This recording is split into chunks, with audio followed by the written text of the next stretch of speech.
বর্তমান বাংলাদেশে কোনো ছেলেও নিরাপদ নয়। রংপুরে কিছুদিন যাবৎ জানা যাচ্ছে যে একটি ছেলে তার হুজুরের হাতে ধর্ষণ হয়েছে। দেখুন।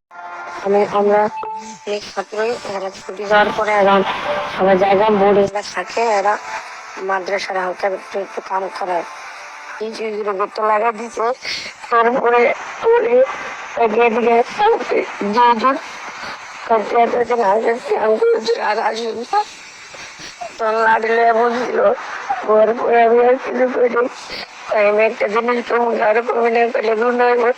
আমি তো চলতে আরো কমুন, তারপরে লুঙ্গি উঠে গেলে আমার প্যান্ট দিলে এর আগে আমার ঘুম বেরো জিত খাওয়াই দিয়েছে, কি ওষুধ খাওয়াই দিয়েছে জানো? তো ওষুধটা গেলে তোর পেটা কমে যাবো।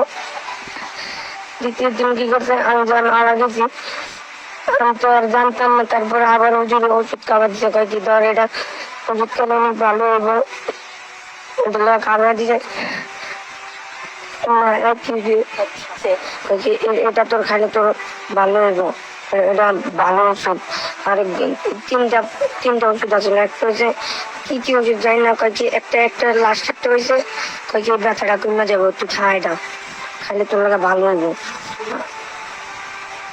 আর আমি যখন চিল্লা তুলেছিলাম একই করছে, আর লুঙ্গিরা নিয়ে মানে আমার মুখের উপরে দিয়ে দিচ্ছে, আমি চিল্লাতে পারি। তারপর আমি অনেক দিন আইতে পারিনি, আমার অনেক চর্চা করছিল।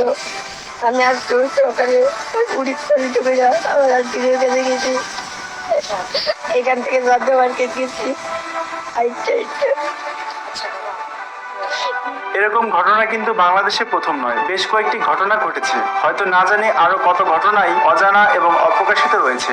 নিজের সন্তানদের নিজ দায়িত্বের শিক্ষা প্রদানের জন্য এবং যথাযথ সচেতন ও দায়িত্বের সাথে শিশুদের সকল বিষয়ে নজর রাখার পরামর্শ জানিয়ে এখানে শেষ করছি। Life and breaking